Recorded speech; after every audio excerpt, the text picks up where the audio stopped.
तो क्लास कैसे हैं आप लोग। स्वागत है आपका कैल्विन में और मैं हूं विनीत आपके सामने हाजिर हूं लेकर आपका एक और वन शॉट।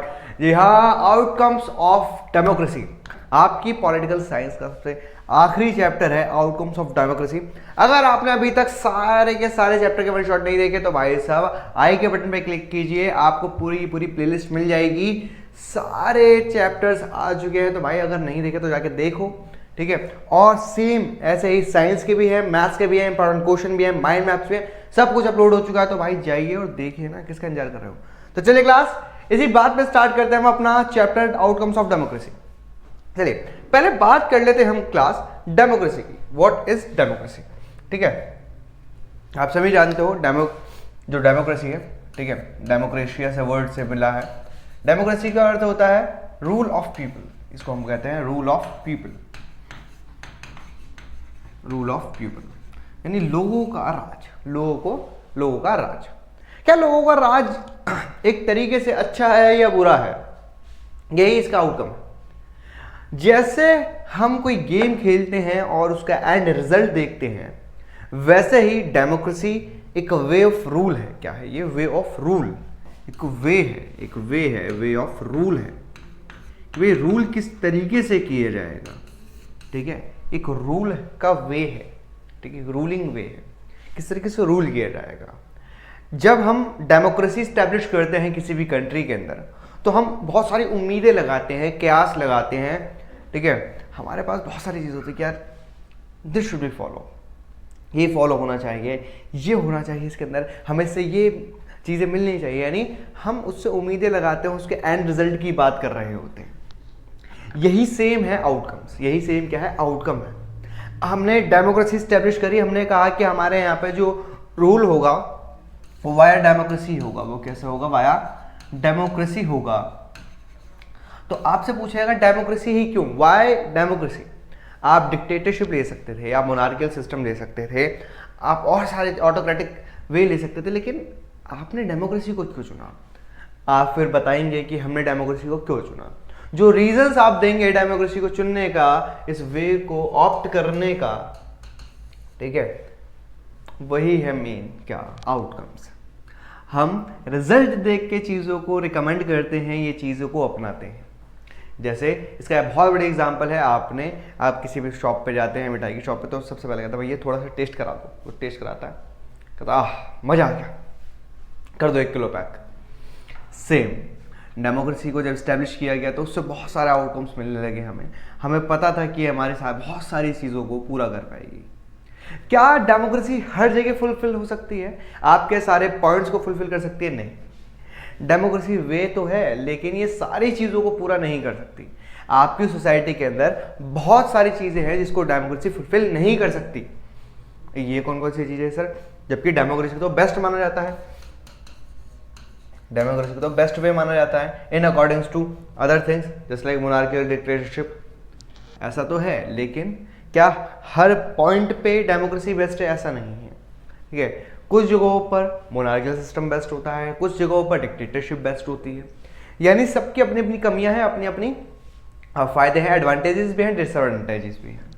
लेकिन डेमोक्रेसी के साथ ये बेनिफिट है कि इसके साथ डिसएडवांटेज कम है, एडवांटेजेस ज़्यादा है। डिसएडवांटेज कम है, एडवांटेजेस ज़्यादा है। तो सिंपल ये है, वही सिनेरियो है बेटा, गलत और कम गलत के बीच चुनना है तो हमने कम गलत को चुना है। ऐसा नहीं कि डेमोक्रेसी के अंदर बहुत खामियां नहीं है, ठीक है, डिसएडवांटेज नहीं है बहुत सारे, ठीक है। स्टिल बाकी सबसे बहुत ज़्यादा बेटर है, ठीक है। इसके अंदर हमें यानी जो पीपल्स होते हैं, जो लोग होते हैं, उनको एक डिग्निटीफुल लाइफ मिलती है, उनकी बातें सुनी जाती है, समझी जाती हैं, ठीक है, चीज़ों को स्टैब्लिश किया जाता है, वेल स्टैब्लिश किया जाता है।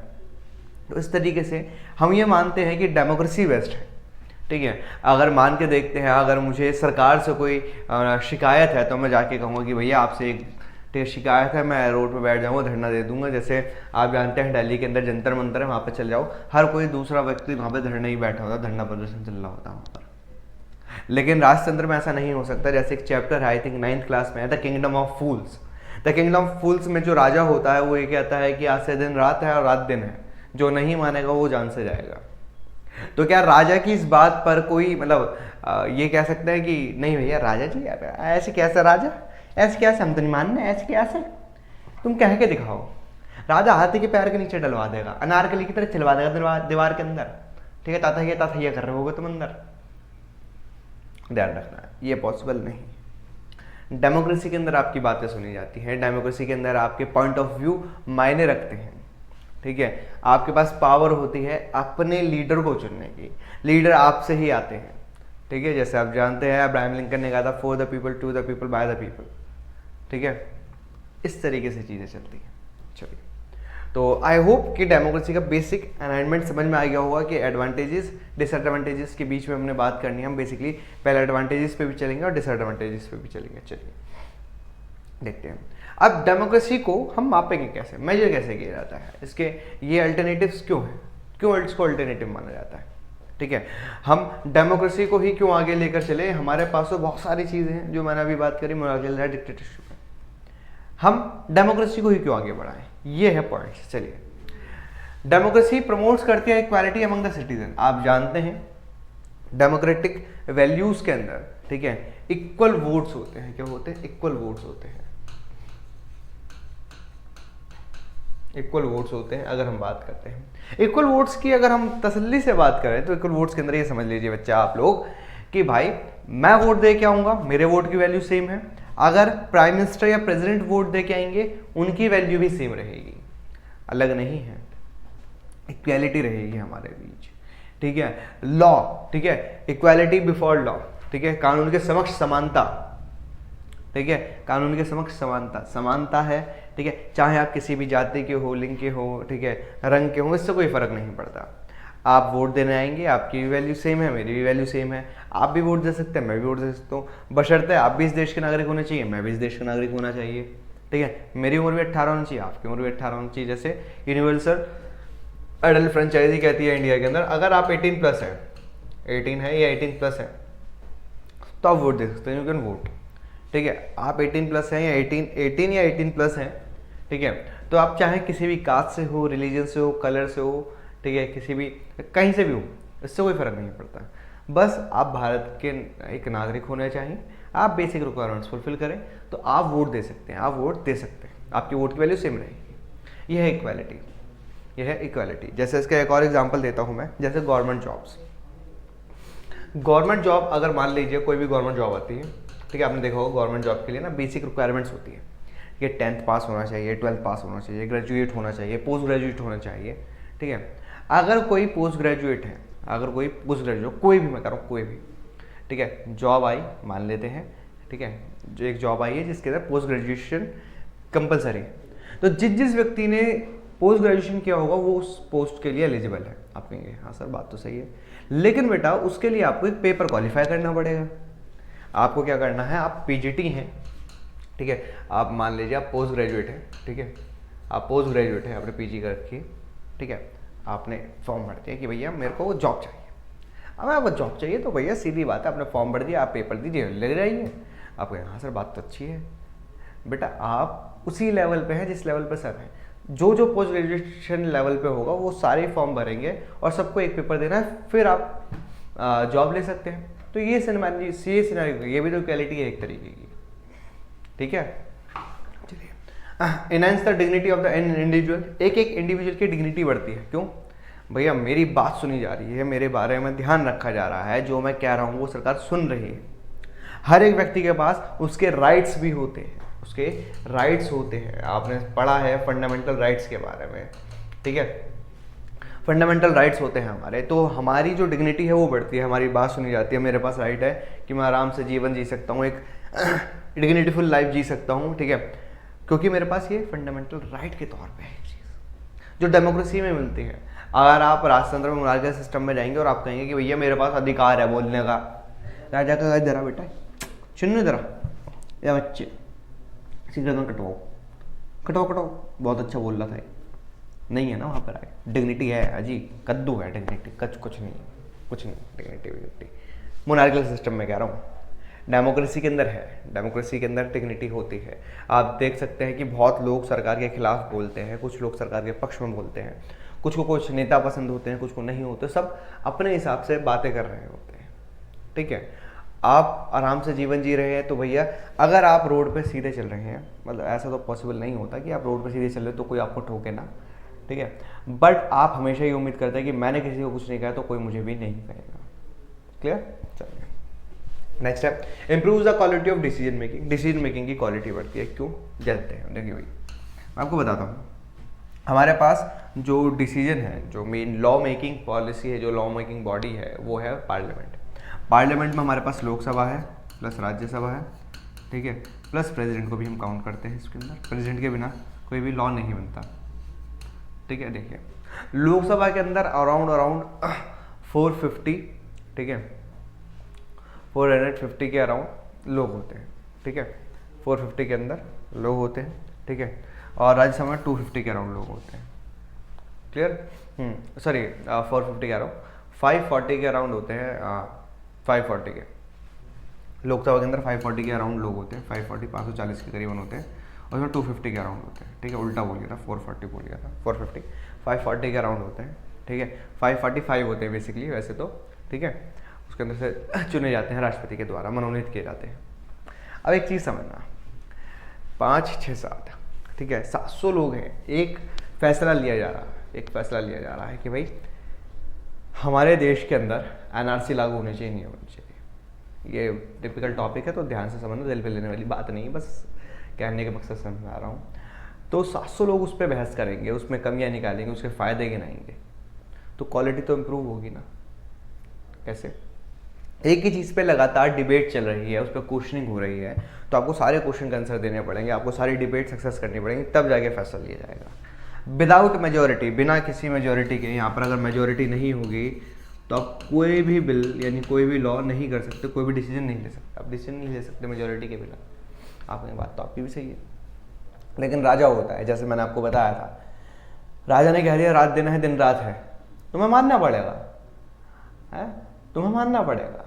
क्यों? राजा को कौन बहस करके बताएगा? राजा जी ये बात है, अरे गलत है ऐसे कैसे? अरे राजा जी आप राजा बाबू हैं, ठीक है, इनका हाथी के पैर के नीचे डलवा दो जरा, ये बहुत बोल रहा था, कह रहा था मैं गलत हूँ, ऐसे कैसे? ये है पॉइंट, ये है यहाँ पर पॉइंट, ठीक है। चलिए, provides a method to resolve conflicts.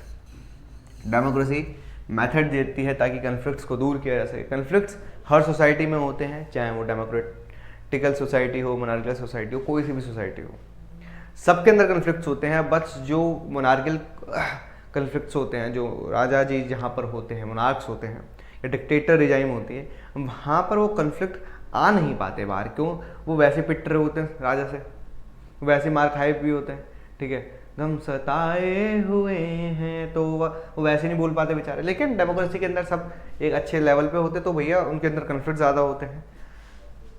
उनके लिए रिजॉल्व करने के लिए एक मेथड भी होता है कि भाई सबको एक साथ लेकर चला जाए, ठीक है। रिजर्वेशन की बात की जाती है यहाँ पर, इसके अलावा सबकी बात सुनी जाती है, समझी जाती है, ठीक है। उनके लिए रूल्स रेगुलेशन बनाए जाते हैं, प्रमोशन की जाती है। प्रमोट का मतलब अलग अलग तरीके से स्कॉलरशिप दी जाके, ताकि ये जो कन्फ्लिक्ट्स हैं ये ख़त्म किए जा सकें, ठीक है। लोगों एक साथ लाया जाता है, अलग अलग नॉवल मेथड अपनाए जाते हैं।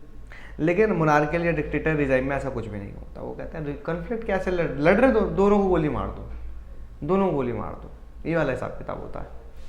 Last allows room to correct mistake. आपने कोई गलती कर दी है तो आप उसको सही कर सकते हैं। आपने राजा गलत चुन लिया है, आपने अपना नेता गलत चुन लिया, तो 5 साल बदल दोगे, बदल सकते हो ना, आपको आंसर बदल दो सकते हैं राजा को, ठीक है, राजा बदल सकते हो। इसके अलावा हम अगर कोई मिस्टेक कर देते हैं, जैसे मान लीजिए कोई रूल्स रेगुलेशन ऐसा आ गया जो नहीं आना चाहिए, तो उसको दोबारा बदला जा सकता है सेम।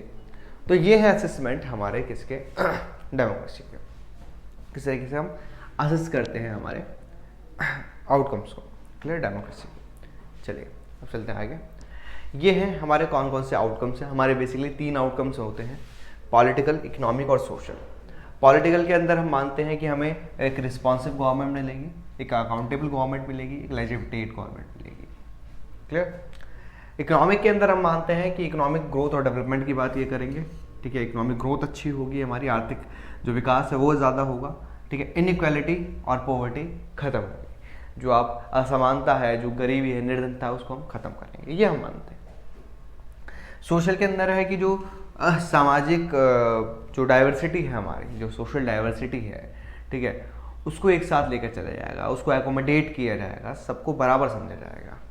लास्ट है हारमोनियस लाइफ, ठीक है, सबका जो जीवन हो आराम से अच्छे, ठीक है, प्यार मोहब्बत के हिसाब से चलेगा, कोई लड़ाई झगड़ा दंगा दुग्गा नहीं होगा। लेकिन ऐसा पॉसिबल नहीं है। जैसे इसका एक बहुत बड़ी एग्जांपल बताता हूँ मैं आपको।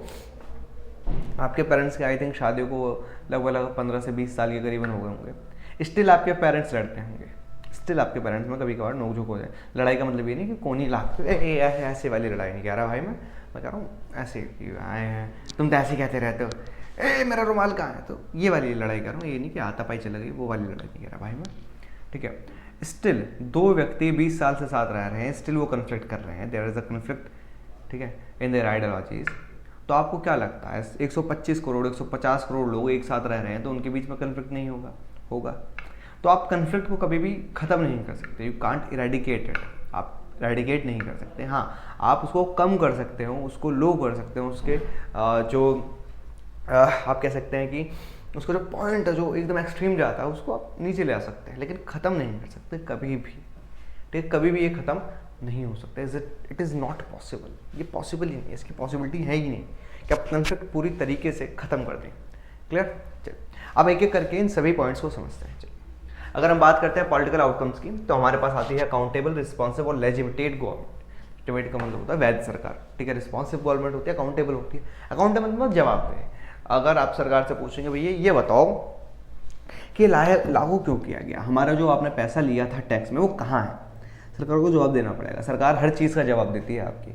संसद के अंदर जब संसद शीत सत्र होता है या आप कह सकते हैं मानसून सत्र होता है, ठीक है, इन सब के अंदर सरकार को जवाब देना पड़ता है कि भैया हम काहे कर रहे हैं ये सब, आपको जवाब देना पड़ेगा, आपको लोगों को जवाब देना पड़ेगा। जो संसद में बहस होती है वो अपने लिए नहीं कर रहे होते, वो क्या अरे हमें बोलना नहीं आता, हमें बोलना नहीं आता, हमसे कहते थे हमें बोलना नहीं आता, देखो हम कितना अच्छा बोले, वो इसलिए नहीं कर रहे हैं बहस, वो आपको बता रहे हैं, आपको आंसर दे रहे हैं, वो लोगों को बता रहे हैं भैया हम क्यों कर रहे हैं ऐसा, ठीक है। अगर हमें पेट्रोल के दाम बढ़ाने पड़ रहे हैं तो क्यों बढ़ाने पड़ रहे हैं, ठीक है, क्यों हमें बाजे बजा रहे हैं हमारी सरकार के, वो बता रहे हैं, वो आपको बताते हैं।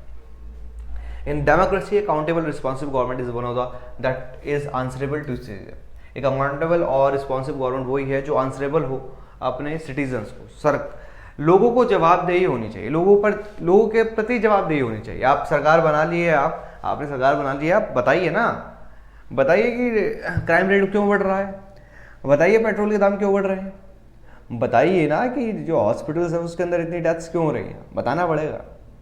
आप भाग नहीं सकते वहाँ पर, अगर आप भागे तो बस allow to correct mistake, mistake हमसे हुई थी, मिस्टेक कर दिए थे सर, भारी मिस्टेक हो गया था सर, आपको जिता के अब हरवा देंगे, ये भी तो होता है और यही होता है बेसिकली, ठीक है। चलिए, if the government has made wrong decision, अगर उसने कोई गलत डिसीजन ले लिया है, then it has to accept and correct it immediately, तो उसको मानना पड़ेगा और उसको तभी की तभी सही करना पड़ेगा। बहुत बार ऐसी चीज़ें होती है, सरकार फैसला ले लेती तो पता चलता शाम तक वो फैसला वापस हो गया, क्यों, सरकार को पता चलता नहीं ना घूरिए, बाजे बच जाएंगे हमारे। जैसे इसका एक एग्जाम्पल देता हूँ, जैसे एक लॉ था फार्म लॉ, ठीक है, फार्म लॉ था, सरकार को मतलब आंदोलन में बैठे रहे किसान, ठीक है, और एंड में उनको वापस लेना पड़ा, ठीक है, ये चीज़ होती है इसके अंदर। बहुत सारे ऐसे एग्जीक्यूशंस हुए हैं, मतलब एग्जीक्यूशन कह रहा हूँ सॉरी, बहुत सारे ऐसे पॉइंट्स आए हैं जिसके अंदर सरकार ने सुबह मतलब नोटिस निकाला और शाम तक वो वापस हो गया है, बहुत बार हुआ है, ठीक है, बहुत बार, ठीक है। तो क्या उनको लगता है कि मिस्टेक हो गई है या उनसे गलती हो गई है तो उसको वापस सुधार लेते हैं वो, क्लियर। थर्ड पॉइंट है, ऑन द अदर हैंड, दूसरे हैंड पे नॉन डेमोक्रेटिक जो गवर्नमेंट है do not care about complaints of citizens, वो केयर ही नहीं करते कि भैया क्या कह रहे हैं, पानी नहीं आ रहा है, अब तो क्या मर जाओगे प्यास से, कोई बात नहीं, नहाने के लिए पानी नहीं है, कोई बात नहीं, मुंह धो के काम चला ले। राजा जी क्या बात हो गई, डेमोक्रेसी के अंदर नेता के पास जाओ, नेताजी पानी नहीं आ रहा है, तो क्या हो गया है, अगली बार आओ वोट मांगने फिर बताएंगे क्या हो गया, आओ तो सही। भैया लोकतंत्र के अंदर आपकी सुनी जाती है, लोकतंत्र के अंदर आप फैल गए, ना ना ना ना, पहले तो हमें यही काम करना है, तो काम होगा भाई, वो काम होगा, उससे अब सीधी बात है, आप उस चीज़ को बदल नहीं सकते। राजतंत्र के अंदर क्या होता है या डिक्टेटरशिप के अंदर क्या होता है, इसको तानाशाही की सरकार कहते हैं, तानाशाह के पास चलेगा, हमें खाना नहीं मिल रहा, गोली मार दे, इसको गोली खिला, राजा के पास चलेगा, राजा जी प्यास लग रही है, प्यास लग रही है, तेजाब पिलाई से चल। राजा ऐसा नहीं है कि सारे राजा ऐसे ही होते हैं, लेकिन मैक्सिमम केसेस के अंदर चीज़ों की सुनवाई कम होती है, मैक्सिमम चीज़ों के अंदर चीज़ों की सुनवाई कम होती है। क्लियर? चलिए, transparency and decision making. Transparency क्या होती है? ट्रांसपेरेंसी का मतलब है जो भी सरकार फैसला ले रही है वो आपको पता है कि क्या फैसला ले रही है, क्यों फैसला ले रही है। There is a transparent view. ठीक है, ट्रांसपेरेंसी मीन्स ओपननेस। ओपननेस है कि भैया हम क्या कर रहे हैं। Communication and accountability of the government. ठीक है, कम्युनिकेशन है, अकाउंटेबिलिटी है गवर्नमेंट की। सरकार जो भी फैसला ले रही है वो सबको पता है कि क्यों ले रही है। ऐसा कोई भी अपारदर्शी कार्य नहीं है, ठीक है, कि जो हो रहा है। हमने सारी चीज़ें बता दी हैं कि सरकार क्या कैसे काम कर रही है, क्यों काम कर रही है, वो सारी चीज़ें चल रही हैं और सारी चीज़ें आपके पास हैं। सरकार हमेशा एक लेटर निकालती है कि भैया हमने ये काम कर दिया, ये कर दिया, इसकी वजह से किया है। जैसे इसका बहुत बड़ा एग्जांपल देता हूँ, बजट पेश जब होता है। जब बजट पेश होता है तो सरकार को सारे खर्चे पहले बताने पड़ते हैं, पहले वित्तीय खर्चे बताने पड़ते हैं कि पिछले साल कितना हमारा बजट था, कितना कहाँ खर्च हो गया, कितना पैसा बचा, ये कितना एक्स्ट्रा खर्च हुआ। फिर जाके वो बजट पेश करती है कि जी हमारे इस बार की कमाई जो है वो इतनी है, तो हम कहाँ खर्च करेंगे। ठीक है, वो ये भी बताती है। तो आपको सब कुछ बताया जा रहा है, आपको सब कुछ बताया जा रहा है कि पैसा कितना कलेक्ट हो रहा है, ठीक है, टैक्स से कितना कलेक्ट हुआ है, जिसकी कलेक्शन कितना हुआ, बाकी इनकम टैक्स से फलाना, ठीक, सब कुछ बताएगी सरकार, आपको सब कुछ ओपन करके रखिएगी। अगर आप कहते हैं नहीं सर हमें तब भी डाउट है तो आप RTI लगाएंगे, सरकार को आपको बताना पड़ेगा। लेकिन इसका मतलब ये नहीं है कि आप ये सीक्रेट इन्फॉर्मेशन पूछ लें कि ये बताइए कि हमारी फौज के अंदर कितने मिसाइल्स हैं, या हमारे इस वक्त फौजी कहाँ पे खड़े हुए हैं। तो ये वाली हरकत मत करना भाई, ये हमारे फौजी कहाँ पे खड़े हुए हैं, क्योंकि ये सिक्योरिटी का मामला है। तो कुछ लोग तो कहते हैं हमें पता होना चाहिए हमारे फौजी कहाँ खड़े हैं, सरकार हमसे छुपा रही है। अबे मूर्ख आदमी, तेरे चक्कर में सबको पता चल जाएगा कि हमारे फौजी कहाँ खड़े हैं। चाचा कुछ नहीं बचेगा, फिर रोते रहोगे, आर्मी तो कुछ करती नहीं है, अबे इतना मारूंगा तुझे। तो वाला हिसाब किताब है भाई। कुछ चीज़ें पब्लिक डोमेन के लिए होती हैं, कुछ चीज़ें पब्लिक डोमेन के लिए नहीं होती हैं, ये हमेशा ध्यान रखना। कुछ चीज़ें पब्लिक डोमेन के लिए है, कुछ चीज़ें पब्लिक डोमेन के लिए नहीं है, तो उसके अंदर डिफरेंस करना सीखो। क्लियर?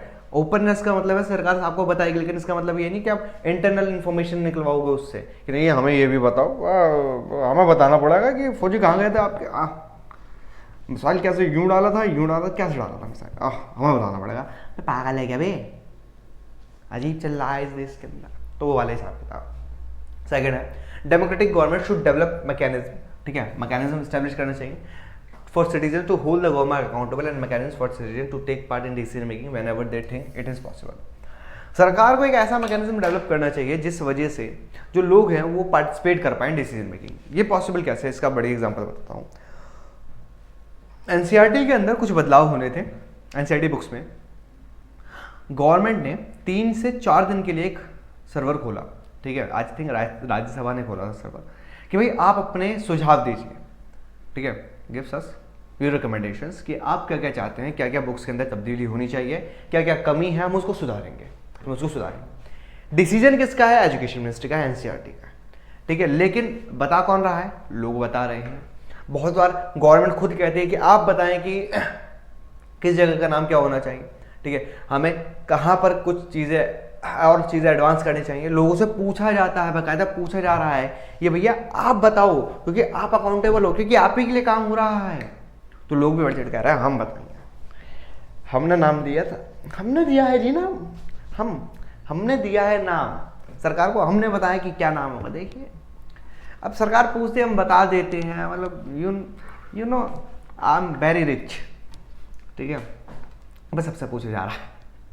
ठीक है, पब्लिक डोमेन के अंदर आप बता सकते हैं। बहुत बार होता है कि सरकार आपसे पूछती है, सरकार आपसे पिक्चर्स मंगाती है, बहुत बार पिक्चर्स भी मंगाई जाती है कि भाई जैसे कश्मीर टूरिज्म है। ठीक है, कश्मीर टूरिज्म को हमको प्रमोट करना है तो हमें कवर पेजेस के लिए पिक्स चाहिए, तो आप अपनी पिक्स भेजिए। ठीक है, आप अपनी पिक्स भेजिए, जो हमें बेस्ट लगेगी हम उसको यूज़ करेंगे। ठीक है, आपसे राय ली जा रही है ना, आपसे पूछा जाता है बहुत बार कोई फैसला लेने से पहले। ठीक है, फॉर्म भी भरवाया जाता है, आपको ये सही लगता है? हाँ जी, अरे बहुत सही लगता है, इससे सही तो कुछ है ही नहीं। अब कहोगे सर ऐसा कैसा पॉसिबल? आपने पॉलिटिकल पार्टीज में पढ़ा था कि जो पॉलिटिकल पार्टीज को जो छोटे छोटे होते हैं ना एक्टिविस्ट, ठीक है, वो बैठ रहते चाय की टपरी पर। अच्छा, ओहो, रोजगार की बात चल रही है, चलो रोजगार, इस तरीके से। Next transparency is considered missing in non democratic government, और ट्रांसपेरेंसी नॉन डेमोक्रेटिक गवर्नमेंट में नहीं होती। देखो ट्रांसपेरेंसी नहीं है, अकाउंटेबिलिटी नहीं है वहाँ पर, ना ही आपकी डिग्निटी है, तो आप डेमोक्रेटिक को ज़्यादा प्रेफर करते हैं। क्लियर। लेजिटिमेट गवर्नमेंट एक वैध सरकार है जो नियम कानून पे काम करती है, सभी के लिए इक्वली एप्लीकेबल लॉज की बात करती है। ठीक है, एक लेजिटिमेट गवर्नमेंट वो है where all the laws of the country are equally applicable to all its citizen, जिसके सारे नियम कानून सभी के लिए लागू हैं, ऐसा नहीं है सिर्फ एक पर्टिकुलर के लिए लागू है। आपने कह दिया कि भाई साहब आप अगर 5 लाख से ऊपर की इनकम है तो आपको इनकम टैक्स देना है, तो सबके लिए है भैया, जिसकी 5 लाख से इनकम ऊपर है। ऐसा नहीं है कि किसी की कम होगी किसी जी या ना ना ना ना लागू हो रही है, सबके लिए बराबर है भाई, सबके लिए बराबर है भाई। ठीक है, इसके अलावा अगर हम बात करें दूसरी, जैसे मान लेते हैं किसी ने कोई क्राइम किया है, क्राइम पुट किया है, तो सेम उसको वही सज़ा मिलेगी जो कानून में लिखी है, ऐसा नहीं उसके लिए अलग है। ठीक है, हाँ बहुत बार ऐसा देखा गया है कि देखो अपवाद हर जगह, एक्सेप्शंस इज एवरीवेयर। ये जो हम चीज़ें पढ़ रहे हैं थ्योरेटिकल एस्पेक्ट्स हैं, प्रैक्टिकली अप्रोच जो उसकी होती है वो कमज़ोर होती है। तो ये प्रैक्टिकल अप्रोच कमज़ोर होती है हर चीज़ की, ये हमेशा ध्यान रखना, क्योंकि आप कहेंगे अभी आप भी कह सकते हैं कि सर बहुत बार ऐसा देखा गया है कि किसी बड़े घर का कोई बेटा होता है या बच्चा होता है, बालक होता है, नेताजी का कोई बेटा होता है, तो उसको तो नियम कानून के तहत थोड़ी छूट मिल जाती है, उसको ऐसे कर दिया जाता है। तो वो प्रैक्टिकलिटी अलग है, हम जो थ्योरेटिकल पोर्शन पढ़ रहे हैं वो अलग। हम ऐसा मानते हैं कि ऐसा होना चाहिए, डेमोक्रेसी में ऐसा होता है, लेकिन ऐसा पॉसिबल नहीं है ना, आप सभी जानते हैं। मैं इसलिए लाइन यहाँ पे कह रहा हूँ क्योंकि कुछ चीज़ें पॉसिबल नहीं है। आपने बहुत बार देखा होगा कि भैया जहाँ नेताजी का नाम आता है वहाँ पर सारी चीज़ें बच जाती हैं। ठीक है, किसी अमीर घर का कोई नाम वाम आया था तो वो तो ये भी नहीं पता चलता कि जिसने क्राइम किया वो है कौन, उसकी तो फोटो भी नहीं दिखती, लेकिन कोई गवर्नमेंट क्लास होता है तो भैया नाम छप जाते हैं। सेम ऐसी सिचुएशन आती है बहुत जगह पर, अगर एक व्यक्ति 10 रुपये की चोरी कर ले तो पीट के लोग जान ले लेते हैं, वहीं पे लोग 150 करोड़ या 5 करोड़ का घोटाला करते हैं तो बहुत बार ठीक है ये कह के छोड़ दिया जाता है कि 1.5 करोड़ का घोटाला कोई घोटाला है। जी हाँ, ये है हमारे देश का नियम कानून। तो है प्रैक्टिकल अप्रोच अलग है, लेकिन हम अपनी बुक के अकॉर्डिंग चल रहे हैं, हम एनसीईआरटी के अकॉर्डिंग चल रहे हैं, हमें इन सब से नहीं लेना देना, इनको साइड रखेंगे। हम सिर्फ वो करेंगे जिससे हम नंबर गेन करें। ठीक है, प्रैक्टिकल अप्रोच को अभी साइड रखेंगे, थोड़ी अभी थ्योरेटिकल अप्रोच ही अपनाएंगे। ठीक है, चलिए। In this government people are govern without fear और फेवर एज वेल, बिना किसी डर के बिना किसी भय के काम करते हैं। ठीक है, उनके लिए काम किया जाता है। ठीक है, और डेमोक्रेटिक गवर्नमेंट में भी स्लो, जो डेमोक्रेटिक गवर्नमेंट है वो स्लो होती है। क्या होती है? स्लो होती है। देखो यार 700 लोगों से पूछा जा रहा है, बहसबाजी चल रही है, चिल्लम चिल्ली चल रही है, कुर्सियाँ मारी जा रही हैं, टाइम तो लगेगा ना। अपने एक फैसला लेने में कम से कम 2 दिन या 3 दिन तो लगेंगे। ठीक है, लेकिन एफिशिएंट होगा। एफिशिएंट का मतलब है भैया ठीक है be slow less efficient and not responsible, it is people's own government. देखो एफिशिएंट होगा लेकिन इतना भी नहीं हो सकता। ठीक है, रिस्पॉन्सिव होगा लेकिन नहीं, मीन्स हर चीज़ बराबर हो ये ज़रूरी नहीं। ठीक है, एफिशिएंट हो सकता है, बहुत बार होता भी है, बहुत बार नहीं भी होता, लेकिन आखिर है तो हमारी गवर्नमेंट बदल देंगे बाद में आके, यार क्या दिक्कत है। लेकिन नॉन डेमोक्रेटिक गवर्नमेंट में ऐसा नहीं है ना। नॉन डेमोक्रेटिक गवर्नमेंट की सबसे पहली खास बात क्या है? इंस्टेंट डिसीजन, अभी फैसला, अभी फैसला हो जाएगा 2 मिनट में, 2 मिनट में फैसला हो जाते हैं वहाँ पर। क्लियर? चलिए, रिस्पॉन्सिव गवर्नमेंट कैसी है हमारे पास? रिस्पॉन्सिव गवर्नमेंट के अंदर बात करते हैं, people wish to be ruled by representative elected by them. लोगों को पसंद आता है कि जिस नेताजी को हमने चुन के भेजा वही हम पे रूल करे, और कोई रूल नहीं कर सकता, वही रूल हम पे करेगा। ठीक है, they believe that their problems can be best attended, people have the right to agitate and protest for their demands in democracy. जैसे मैंने आपको बताया था, जंतर मंतर पे आप जाइए, बहुत से लोग प्रोटेस्ट कर रहे हैं, आप अपनी डिमांड के लिए प्रोटेस्ट कर सकते हैं, अपनी आवाज़ उठवाएं कि भैया नहीं चलेगी, सरकार की दादागिरी नहीं चलेगी। क्या चाहिए? नहीं चलेगी दादागिरी। ठीक है, डिमांड तो बता। दादागिरी नहीं चलेगी, अब डिमांड बता दे मेरे भाई, क्या चाहिए तुझे? दादागिरी नहीं चलेगी। किसकी दादागिरी नहीं चलेगी? सरकार की नहीं चलेगी। सरकार ने करा क्या है? नहीं पता, तो आए क्यों? दादागिरी नहीं चलेगी। कौन ही मारो इनके अंदर। बहुतों को तो पता ही नहीं होता कि आंदोलन में जा क्यों रहे हैं। जी जा रहे हैं जी, क्यों जा रहे हो? बस जाना है, मजा आ रहा है। भाई कुछ तो बात होगी। People have the right to agitate, जो प्रोटेस्ट कर सकते हैं आप। ठीक है, ऐसा नहीं है तुम्हारे मम्मी से तुमने कहा कि मम्मी चॉकलेट, मम्मी ने कहा बेटा सुबह हो रही है, सुबह चॉकलेट नहीं दे रही, शाम खा लियो। नहीं चलेगी, मम्मी की दादागिरी नहीं चलेगी। रहते बजेंगे धरती से चूमते हुए कान के नीचे, कर मत लेना बेटा, मम्मी बहुत मारेगी तुम्हारी, बहुत सटासट। कहीं सोच के देखो, मम्मी की दादागिरी नहीं चलेगी, 4 रैपटे भी बढ़ेंगे, फिर कहेंगे दोबारा कह के दिखा, तुम कह भी नहीं पाओगे। ठीक है, रोगे तो कहेंगे, अगर रोए तो और पिटेगा, तुम रो भी नहीं पाओगे। देखो, ना तुम आंदोलन कर पाओगे, ना तुम पिट पाओगे, ना तुम रो पाओगे, तो फायदा कुछ है नहीं। तो जब अगर मम्मी कहती है ना कि बेटा नहीं कर सकते, तो चुपचाप मान लेना, हाँ नहीं कर सकते। ठीक है, ये वाला हिसाब किताब मत अपना कि हम लोकतंत्र में हैं, हमारे मुंह पे हम पर अधिकार। अजी हाँ, चलो। If the government does not fulfil the aspiration, अगर गवर्नमेंट एस्पिरेशन को फुलफिल नहीं कर पाएगी तो गवर्नमेंट को चेंज भी किया जा सकता है। नेक्स्ट इलेक्शन के अंदर वोट दो और हटा दो। सरकार पसंद नहीं आ रही है सरकार, तो वोट देके बदल दो। दिक्कत किस बात की? तुम्हारे पास एक वोट का अधिकार होता है। लोग कहते हैं हमारे वोट से क्या हो जाएगा। भाई साहब, एक वोट से सरकारें चली जाती हैं यार, बात क्या कर रहे हो आप? तो आपका वोट बहुत कीमती है। ये वही वोट है जिसके लिए फ्रेंच रेवोल्यूशन हुआ, जिसके लिए लाखों लोगों ने अपनी जान गंवा दी। ठीक है, सिर्फ वोटिंग के अधिकार के लिए, जो इसको आज तुम कहते हो अरे क्या है वोट, चलो घूमना, पर लोगों ने जान दे दी है इन अधिकारों के लिए। बैठे बैठाए मिल गए ना, इसलिए ऐसी ऐसी बातें कर रहे हैं ये लोग। अकाउंटेबल गवर्नमेंट की बात कर ले रहे हैं। Democracy make sure that people के पास राइट चॉइस होनी चाहिए, उनके रूलर्स की, सही नेता हो उनके पास। Whenever possible, citizens should participate in the decision making process. जब भी पॉसिबल हो डिसीजन मेकिंग प्रोसेस में पार्टिसिपेट करें। देयर इज ट्रांसपेरेंसी होनी चाहिए, जो हम पढ़ के आ गए। चलिए, अब आता है मेन पॉइंट और मेन क्वेश्चन की difference between democratic and non democratic government. हमने डेमोक्रेसी भी पढ़ ली और नॉन डेमोक्रेटिक के भी पॉइंट पढ़ लिए। पॉइंट कैसे पढ़ लिया? अब ना पढ़ते हुए भी हमने पॉइंट पढ़ लिए। जैसे अगर आप कहते हैं कि डेमोक्रेसी के अंदर टाइम ज़्यादा लगता है, तो सीधी बात है नॉन डेमोक्रेटिक में टाइम कम लगेगा। ठीक है, डेमोक्रेसी के अंदर डिग्निटी मिलती है, नॉन डेमोक्रेटिक में डिग्निटी नहीं मिलती। ठीक है, इसके अंदर डेमोक्रेटिक गवर्नमेंट में नॉन स्टेबल गवर्नमेंट होती है, नॉन डेमोक्रेटिक में स्टेबल गवर्नमेंट होती है। क्लियर? इस तरीके से चलता है। डेमोक्रेटिक गवर्नमेंट के अंदर क्या बात है, people have right to choose their representative. लोग अपना नेता खुद चुनते हैं। ठीक है, हमारा नेता कैसा हो, विनीत सर जैसा हो, ऐसा नहीं कहना बेटा, ऐसा नहीं कहना। ठीक है, ऐसा नहीं कहना। ठीक है, हम रिप्रेजेंटेटिव को खुद चुनते हैं। लेकिन नॉन डेमोक्रेटिक के अंदर आप अपना नेता नहीं चुन सकते। राजा है, राजा बन जाएगा, डिक्टेटर है तो डिक्टेटर बन जाएगा। आप ऐसे कहोगे नहीं, हमें गोली तो मारनी है, लेकिन ये गोली मारेगा भाई साहब, आप मारो गोली तो आप ही मारो, गोली तो आपकी सही खाएंगे। ऐसा थोड़ी है भाई, जो राजा उसी वो कह रहा है दीवार में चुनवा दे अनारकली को, तो दीवार में चुनवा दिए जाओगे। तो सेकंड है this distribution of power, power को बांटा जाता है, लेकिन यहाँ पर कंसंट्रेशन ऑफ पावर होती है, एक ही व्यक्ति के हाथ में होती है। छोटा सा ग्रुप जो उसके आसपास का ग्रुप होता है, जो कहता होता है राजा जी बहुत अच्छे, राजा जी बहुत अच्छे। ठीक है, जो लाल सलाम दे रहे होते हैं उनके हिसाब से क्या हिसाब किताब होता है। पीपल एंजॉय राइट्स, यहाँ पर राइट्स मिलते हैं। यहाँ पर कोई राइट नहीं है, कोई भी राइट नहीं है, कोई फायदा नहीं है, कोई अधिकार प्रतिकार नहीं है, वहाँ पास कोई अधिकार नहीं। पीपल कैन प्रोटेस्ट, यहाँ पे प्रोटेस्ट कर सकते हैं। यहाँ पे ना तो प्रोटेस्ट करते हैं ना क्रिटिसाइज कर सकते हैं सरकार को। एक बार तानाशाही को, ठीक है, जैसे गद्दाफी था यार, ठीक है, ईद अमीन था, क्या क्या दिखाओ, ये क्या भालू सा लग रहा है, ईद अमीन को तुम क्या क्या दिखाता है, ये भालू सा लग रहा है, कसम से कह रहा हूँ, भालू और भालू क्या क्या डलवा देता तुम्हें।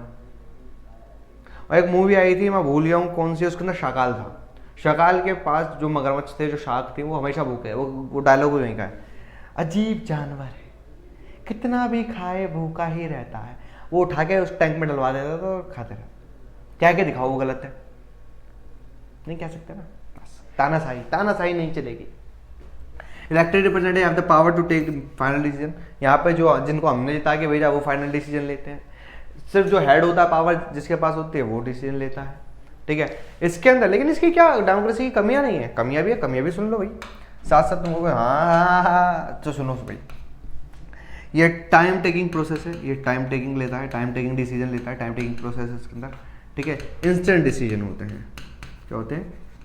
इंस्टेंट डिसीजन होते हैं। इंस्टेंट, आज के आज, कल गाजियाबाद।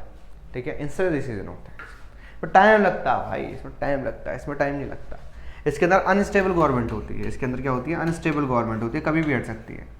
ठीक है, लेकिन इसके अंदर स्टेबलाइजेशन होती है। इसके अंदर स्टेबलाइजेशन होती है। जब तक कोई आगे गोली ना मार दे तब तक तो स्टेबल ही है, तब तक तो स्टेबल है, कोई इतनी जल्दी विद्रोह करता नहीं है इसके अंदर। ठीक है, तो इसकी खामियां भी हैं और इसकी खूबियाँ भी हैं, आप कह सकते हैं। ठीक है, इसके अलावा भी खूबियाँ हैं, इसके अलावा भी खूबियाँ जो हम आगे पढ़ने वाले हैं। चलिए, अब आता है इकोनॉमिक आउटकम्स, यानी आर्थिक परिणाम क्या है। डेमोक्रेसी आर्थिक परिणामों की चेष्टा के अंदर थोड़ी बैकफुट पे आती है, थोड़ी सी बैकफुट पर आती है कि भाई इकोनॉमिक आउटकम्स के अंदर वो इतना अच्छा परफॉर्म नहीं कर पाई जितना बाकी डिक्टेटर रिजाइम्स या मोनार्कल रिजाइम्स अच्छा परफॉर्म कर पाए। आप लोग आपको सोच के लगोगे सर ये कैसे पॉसिबल है कि इकोनॉमी के अंदर तो यार डेमोक्रेसी, जब इक्वालिटी की बात करते तो सभी के पास इक्वल फंड्स होने चाहिए, इक्वल जॉब सिक्योरिटी होती है। डेमोक्रेसी के अंदर सबके पास राइट होता है, राइट टू चूज प्रोफेशंस होते हैं, ठीक है, कोई भी प्रोफेशन चुने कमा सकता है। लेकिन डेमोक्रेसी के अंदर सबसे बड़ी एक चीज जो होती है, जो आप भूल गए, वो क्या होता है? करप्शन। करप्शन करप्शन करप्शन जो करप्शन चलता है, ठीक है, करप्शन, ठीक है, करप्शन, ठीक है। करप्शन एक ऐसी चीज है भैया जिसने डेमोक्रेसी को सबसे नीचे ले आया है, जो सबसे नीचे लेके आ गया है। भैया पैसा लेना देना मानते हैं सही है, लेकिन अपने काम के लिए पैसा देना या किसी काम के लिए पैसा लेना ये गलत है। भाई पैसा देना, लेना देना का मतलब मेरा अर्थ है कि भाई कोई सामान दे रहे हैं तो पैसा देना पड़ेगा ना, कोई सामान खरीद रहे हो तो पैसा देना पड़ेगा। लेकिन अपने कार्य कराने के लिए पैसा देना ये मुश्किल है। इसके अलावा अगर मैं इसके अलावा बात करता हूँ, आपसे कोई काम करवाने के लिए पैसे ले रहा है, आप अपने काम को कराने के लिए पैसे दे रहे हैं, तो वो गलत है। करप्शन की वजह से ही डेमोक्रेसी इतनी नीचे आ गई, ठीक है। हम मानते हैं कि डेमोक्रेसी है, इकोनॉमिक ग्रोथ लेके आएगी, सबके लिए डेवलपमेंट लेके आएगी, लेकिन ऐसा हुआ नहीं, ये पॉसिबल नहीं हुआ। लास्ट 10 से 15 सालों में जब देखा गया, सबको डेटा निकाला गया, तो पता चला कि डेमोक्रेसी थोड़ी पीछे है बाकी सबसे। करप्शन है, ऊपर से 100 रुपये जाता है, नीचे से पहुँचते पहुँचते 10 रुपये मिलता है। ऊपर से मतलब है गवर्नमेंट ने रिलीज किया 100 रुपये, नीचे तक पहुँचते पहुँचते 10 रुपये। अब बताओ 90 रुपये खत्म। तो ये पॉसिबल नहीं है किसी भी अच्छे स्टेट के लिए कि वो इतना अच्छा काम कर पाए। चलिए, एक्सपेक्ट किया जाता है गवर्नमेंट से कि वो इकोनॉमिक ग्रोथ और डेवलपमेंट लेके आएगी, लेकिन जो मैंने democracy world are not unable to fulfil this expectation. ये एक्सपेक्टेशन फुलफिल नहीं कर पाए, ठीक है। ये एक्सपेक्टेशन बाकी सब फुलफिल कर पाए, लेकिन डेमोक्रेसी नहीं कर पाई। जैसे ऐसा क्या है जो फैक्टर अफेक्टिंग है, कि जो फैक्टर अफेक्ट करते हैं इकोनॉमिक ग्रोथ को, ये देखते हैं कि भाई आप कह रहे हैं नहीं कर पाए, तो क्यों नहीं कर पाए? इसके बहुत सारे कारण हैं, कोई एक कारण नहीं है, बहुत सारे कारण हैं। जैसे पॉपुलेशन साइज, आपके यहाँ पर पॉपुलेशन कितनी है, ठीक है, आपके यहाँ पर लोग कितने हैं। आपने कहा कि सर हमारे पास, जैसे इंडिया की बात करूँ तो 150 करोड़ लोगों की पॉपुलेशन के करीबन करीबन हो गए हैं। एक देश है जिसके अंदर पॉपुलेशन ही 5000 है या 10,000 है, ठीक है, 1 लाख है, पॉपुलेशन साइज कम है तो इनकम ज़्यादा होनी चाहिए आपको यहाँ। लेकिन पॉपुलेशन हाई है तो वहाँ के जो रिसोर्स हैं वो कम हो जाएंगे।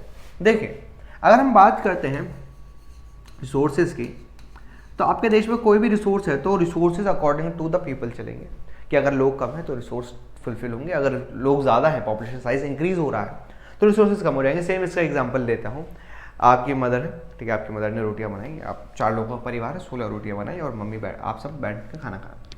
देखो भाई, जोमेटो बंद पड़ा है, स्विगी का ऐप चल नहीं रहा है, आसपास का रेस्टोरेंट बंद है, जो है वही है, ज़्यादा दिमाग नहीं लगाओगे, मैं पहले बता रहा हूँ, ठीक है। आपके घर में 4 मेहमान आ गए, बुआ जी आ गई, बुआ, फूफा और 2 बालक आ रहे हैं उनके। आहा, अरे खाना भूख लग रही है भाभी, खाना ले आओ, बैठ। अभी तक 16 रोटी 4 लोगों में डिवाइड हो रही है, जब 16 होगी 8 लोगों में डिवाइड होगी, ठीक है।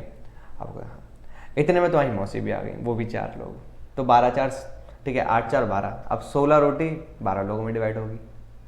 तो जैसे जैसे पॉपुलेशन बढ़ रही है, जो रिसोर्स है वो कम होते जा रहे हैं, क्योंकि रिसोर्स प्री डिटरमाइन है, उनकी वैल्यू सेट है, आप उनको बढ़ा नहीं सकते। आप रिसोर्सेज ऐसे नहीं, जो नेचुरल रिसोर्स है उसको बढ़ा दोगे, ठीक है, अरे बूस्ट कर दो, बूस्ट नहीं लग सकता इसके अंदर, जो है वो रियलिटी है।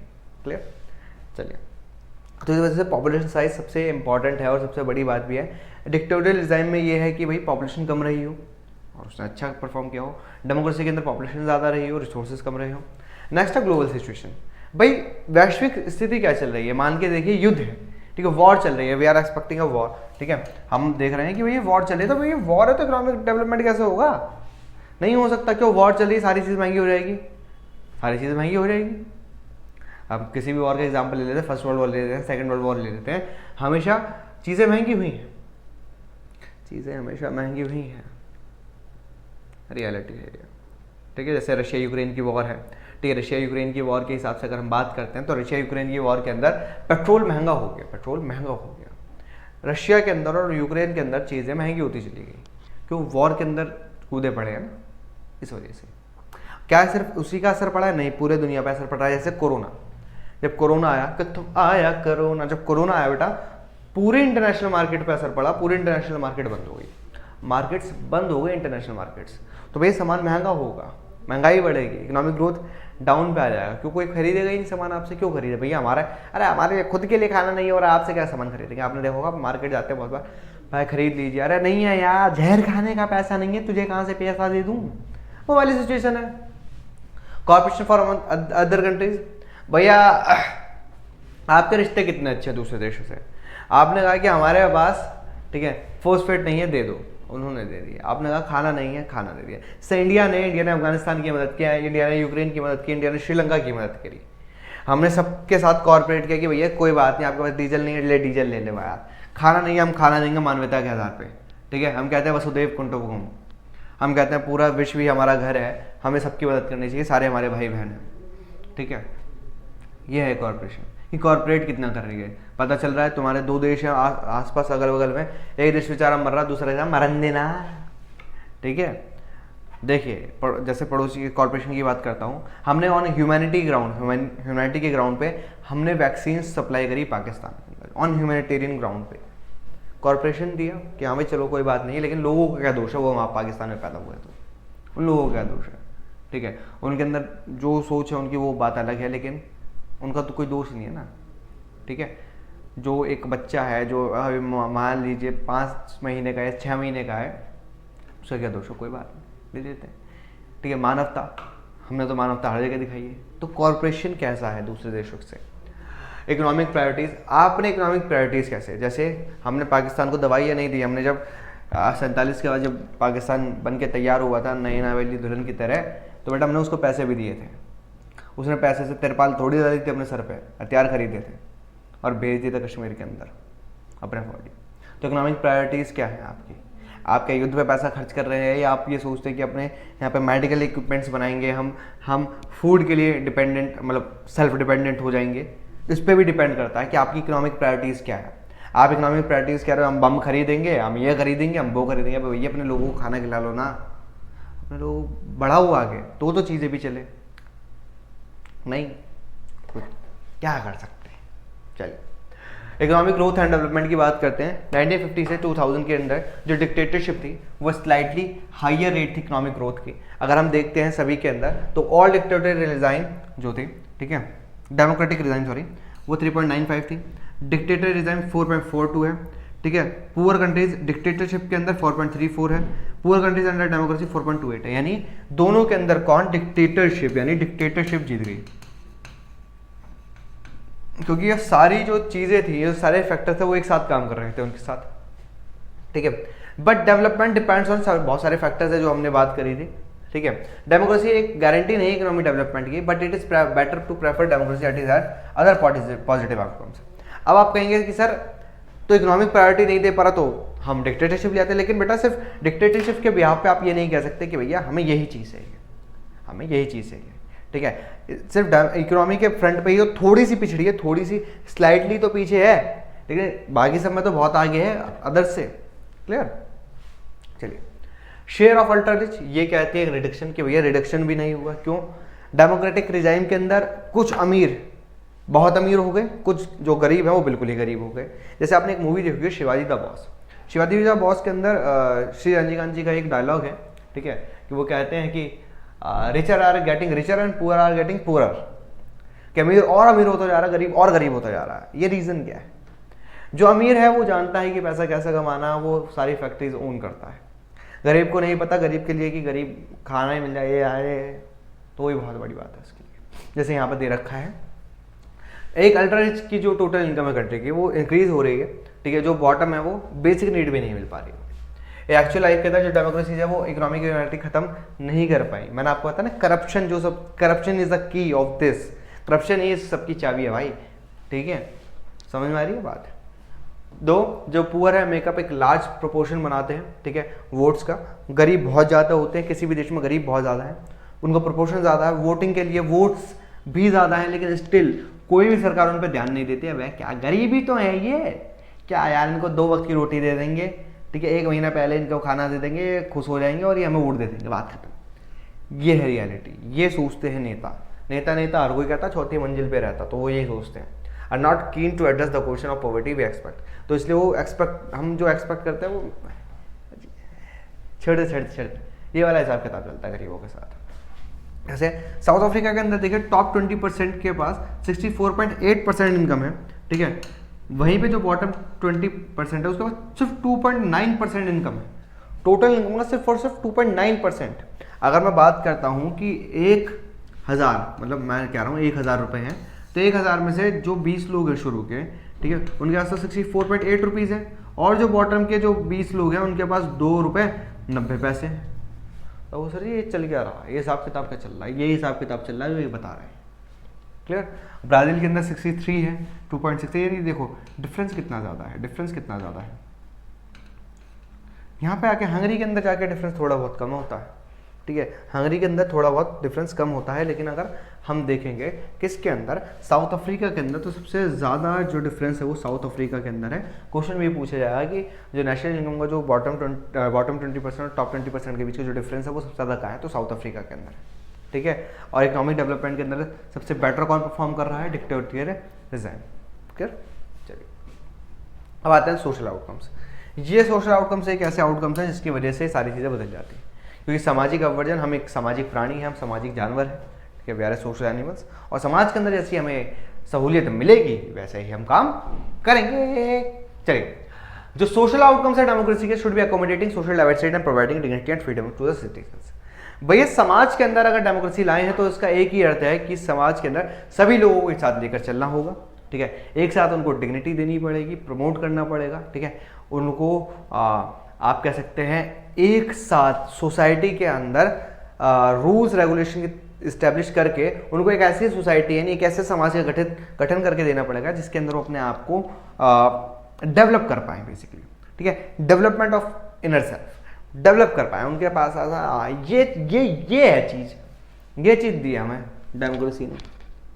क्लियर। जैसे बात करते हैं एक एक करके, accommodation of social diversity. Democracy के पास 2 कंडीशन फुलफिल करनी चाहिए, उसे 2 कंडीशन तो फुलफिल करनी चाहिए, उसके बिना नहीं बात बनी। क्या ये नेसेसरी है कि डेमोक्रेसी अंडरस्टैंड करे, ये रूल नहीं है मेजोरिटी ओपिनियन का, the majority always need to protect the interest of the minority. इसका एक बहुत बड़ी एग्जांपल है, जैसे हमने सबसे पहला चैप्टर पढ़ा था जिसके अंदर हमने बात करी थी बेल्जियम और श्रीलंका की। 2 केस स्टडी थी हमारे पास, बेल्जियम और श्रीलंका। हमने श्रीलंका के बारे में देखा था कि श्रीलंका के अंदर जो मेजोरिटी थी वो माइनॉरिटी की सुनी नहीं थी। मेजोरिटी कह रही थी कि हम सही और हम ही सही, हम सही और हम ही सही हैं, तुम हो गलत। ये है रियलिटी। बेल्जियम ने कहा कि चलो मेजोरिटी है और माइनॉरिटी है, दोनों को साथ लेके चलते, क्या फर्क पड़ रहा है। मेजोरिटी ओपिनियन हमेशा बेस्ट नहीं होता, आपको माइनॉरिटी को लेकर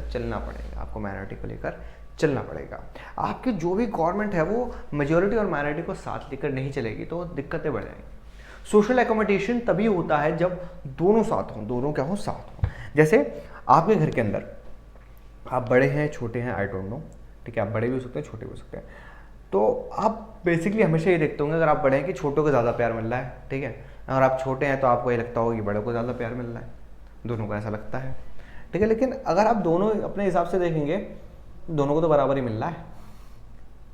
अगर छोटे को लग रहा है कि बड़े को ज़्यादा प्यार मिल रहा है और बड़ा सोच रहा है कि छोटे को ज़्यादा प्यार मिल रहा है, तो लगभग हिसाब से तो दोनों को बराबर मिल रहा है। हाँ, अगर आपका भाई ज़्यादा ही छोटा है, बहन ज़्यादा ही छोटी, तो ज़्यादा प्यार मिल रहा होगा, मैं मानता हूँ। एग्जाम्पल बता रहा हूँ, चॉकलेट लेकर आए घर वाले, आप अगर बड़े हैं तो आपके घर वाले कहते होंगे भाई को देते छोटे भाई को, तो बड़ा हो गया है, तुम्हारा अंदर यूँ बिल्कुल, हमारे तो दांत से कटेगी नहीं अब चॉकलेट। अब हम तो चॉकलेट खाने की उम्र में रहे ही ना, हम कहाँ खा सकते हैं चॉकलेट, बस छोटा ही खा सकता है चॉकलेट या छोटी खा सकती है चॉकलेट, ठीक है, इसके दांत में तो कीड़ा लगेगा नहीं, सारे कीड़े हमारे ही दांत में लगने थे। I can feel you buddy, I can feel you, ठीक है। लेकिन ये क्या मेजोरिटी और माइनॉरिटी के बीच का जो डिफरेंस है, जो कंट्रास्ट है, कन्फ्लिक्ट है, ये तो चलो परिवार का है, लेकिन अगर हम बात करते हैं इसको बड़े लेवल पे ले जाते हैं, जैसे श्रीलंका के अंदर था, ठीक है, सिन्हाला और तमिल्स के बीच का, तो ये जो कन्फ्लिक्ट है ये बहुत बढ़ जाता है और देश के अंदर सिविल वॉर की कंडीशन जनरेट कर देता है। ठीक है, जब घर के अंदर ही दो भाई लड़ने लग जाएं तो सिविल वॉर की कंडीशन बन जाती है। ठीक है, और वो यहाँ पर हुआ था। जो गवर्नमेंट है, function is regarded representation of general interest, की जनरल इंटरेस्ट की बात करें जो सभी के लिए बराबर हो। ऐसा नहीं है कि मेजोरिटी से पूछा कि आपको क्या खाना है, ठीक है, माइनॉरिटी से पूछा ही नहीं। घर पे मेहमान आए, घर पे आए मम्मी पापा ने सिर्फ छोटे भाई से पूछा क्या खाना, तुम्हारी कोई इज्जत है नहीं, वैसे तुम्हारी कोई इज्जत है नहीं तो तुमसे पूछा भी नहीं जाना चाहिए, बात तो ये सच है। लेकिन फिर भी पूछना तो चाहिए था यार कि शाही पनीर चाहिए था या मखनी दाल। कोई बात नहीं, होता रहता है, पिज्जा या मोमोज भी पूछ सकते थे लेकिन नहीं। चलिए आगे चलते हैं। ये भी नेसेसरी है कि मेजोरिटी का मतलब सिर्फ मेजोरिटी कम्युनिटी का मतलब नहीं होता। जैसे अगर हम बात करते हैं बेल्जियम और श्रीलंका का जो केस था, ठीक है, अगर मैं बात करता हूँ श्रीलंका के साथ एक सिनेरियो था, श्रीलंका ने अंदर मेजोरिटी रूल का मतलब समझ लिया कि सिन्हाला जो है सिर्फ उनकी बात सुननी है, तमिल्स की बात बिल्कुल भी नहीं सुननी, तमिल कुछ नहीं है, तमिल को बाहर भगाओ। लेकिन मेजोरिटी का मतलब ये नहीं होता कि जो मेजोरिटी नंबर में है वो, मेजोरिटी का मतलब है कि सिन्हाला प्लस तमिल दोनों को एक साथ लीजिए और दोनों से वोटिंग कराइए, तब जाके जो सबसे ज़्यादा होगा वो मानते हैं। मीन्स इसका मतलब है जैसे मेरी क्लास के अंदर गर्ल्स और बॉयज़ दोनों हैं, गर्ल्स बॉयज़ दोनों हैं। गर्ल्स मैं मान लेता हूँ कि मेरी क्लास के अंदर गर्ल्स ज़्यादा है थोड़ी, ठीक है। आप कहोगे सर आप तो जेंडर बायस हो रहे हो। अब भैया गर्ल्स ज़्यादा ही तो मानी है मैंने, मान लीजिए गर्ल्स मेरे पास 40 हैं और बॉयज़ मेरे पास, ठीक है, 20 है, आधा मान लेते हैं, ठीक है, मान लेते हैं, मानने में क्या जा रहा, मानने को तो तुम अपने आप को चक्रवर्ती भी मान सकते हो लेकिन हो थोड़ी, ठीक है। चलिए गर्ल्स 40 हैं, बॉयज़ 20 हैं। मैंने कह दिया कि भैया जो गर्ल्स कहेंगे वही होगा। गर्ल्स ने कहा कि सर दीवारों को आप गुलाबी रंग दीजिए, मैंने रंग दिया। गर्ल्स ने कहा कि सर मोमो जाएंगे और चिली पटेटो आएंगे, उसके अलावा कुछ नहीं आएगा, ठीक है। तो लड़के कहेंगे सर जी हम कहाँ, हमने फीस नहीं दी सर, है हम लड़की नहीं तो हम गलत। वाह मास्टर, वाह मास्टर, ठीक है। अब फिर मान लो मैंने उल्टा कर दिया, मैंने सिर्फ लड़कों से पूछा लड़कियों से नहीं पूछा, लड़के कहेंगे वाह मास्टर हम लड़कियां हैं तो ये पेट्रियार्कल सोसाइटी जो चल रही है इसका ही आपने सपोर्ट करा ना, हम लड़कियों को तो किसी ने पूछा ही नहीं। बताइए एक एसएसटी का टीचर होके आप ऐसा कर रहे हैं, आप ये भेदभाव कर रहे हैं। नहीं सर, देखो दोनों के अंदर इमोशन का खेल है, ठीक है। लड़के ऐसे नहीं कहेंगे, लड़के सीधे कहेंगे मास्टर सही है, तो रियलिटी है। अब बेस्ट परफॉर्मेंस क्या है, मेजोरिटी का मतलब क्या है भैया, इन दोनों को जोड़ो, इन दोनों से वोटिंग कराई कि भैया कौन सा पेट होना चाहिए, फिर ठीक है। जब दोनों मिलकर जो चीज़ बताएं और जब वो मेजोरिटी में है उसको हम कहते हैं मेजोरिटी। तो कम्युनिटी चाहे रिलीजन हो, रेस हो, लिंग्विस्टिक ग्रुप के बेसिस पे मेजोरिटी नहीं चाहिए। रूल ऑफ बाय मेजोरिटी का मतलब है हर एक डिसीजन या किसी भी इलेक्शन के अंदर जो डिफरेंट पर्सन है, ग्रुप्स हैं, वो एक मेजोरिटी बनाए कि अभी हम ये चाहते हैं, हम सारे लोग हैं, हम सब में से मैक्सिमम लोग ये चाहते हैं। मीन्स गर्ल्स और बॉयज एक साथ मिले, हम में से मैक्सिमम लोग ये चाहते हैं, वो है मेजोरिटी। वो क्या है, वो है मेजोरिटी। मेजोरिटी का मतलब ये नहीं रूल ऑफ मेजोरिटी का चाहे किसी कास्ट पे, मतलब लिंग्विस्टिक बेसिस पे, रिलीजन के बेसिस के ऊपर या रेस के बेसिस पे कहते हैं कि नहीं जी नहीं नहीं नहीं ऐसे कैसे है, हम ये कह रहे हैं, ठीक है। हमने क्या करा, हमने सबको एक साथ लिया, तब जो फैसला निकल के आया वो हमारा मेन है। Clear. Dignity and freedom of the citizens की बात करते हैं। सिटीजन्स जो होते हैं, नागरिक जो होते हैं, उनकी भी डिग्निटी सबसे अहम होती है। यार डिग्निटी चाहिए, यार डिग्निटी चाहिए, वही वाला हिसाब है। डेमोक्रेसी स्टैंड बहुत सुपीरियर है किसी भी अदर फॉर्म ऑफ गवर्नमेंट से अगर वो डिग्निटी और फ्रीडम की बात करें इंडिविजुअल। आप जानते हैं डिक्टेटरी रिजाइन के अंदर, मोनार्किकल सिस्टम के अंदर ना आपको आज़ादी मिलती, ना आपकी गरिमा का कोई ध्यान रखा जाता। आप एक बिन पहनने के लोटे होते हैं, ठीक है, जिसकी कोई इज्जत नहीं होती, इधर से उधर घूमता रहता है वो। Clear. Democracies through out the world, पूरी दुनिया के अंदर रिकॉग्नाइज करता है रिस्पेक्ट और फ्रीडम की बात करता है अलग अलग लोगों की। वो कहता है कि सभी के लिए इक्वल राइट्स होने चाहिए, सभी को फ्रीडम मिलनी चाहिए। आप जानते हैं लिबर्टी, इक्वालिटी एंड फ्रेटर्निटी की बात करते हैं फ्रेंच रेवोल्यूशन के बाद से हम, तो ये सभी के लिए है कि हर एक देश के अंदर ये लागू होना चाहिए। लेकिन but it is not a simple matter, लेकिन ये सिंपल मैटर नहीं है कि हम सभी इंडिविजुअल्स को इक्वल लेके चलें। ये पॉसिबल नहीं है, ये पॉसिबल होता भी नहीं। अब अगर आप सोसाइटी के अंदर कहते हैं कि सभी इक्वल है, नहीं हो सकता, पॉसिबल नहीं है, ठीक है। आप कह देंगे कि हम गरीबी खत्म कर देंगे, गरीबी तो खत्म क्या ही करो, गरीब खत्म कर दोगे, लेकिन दैट्स डिफरेंट पॉइंट।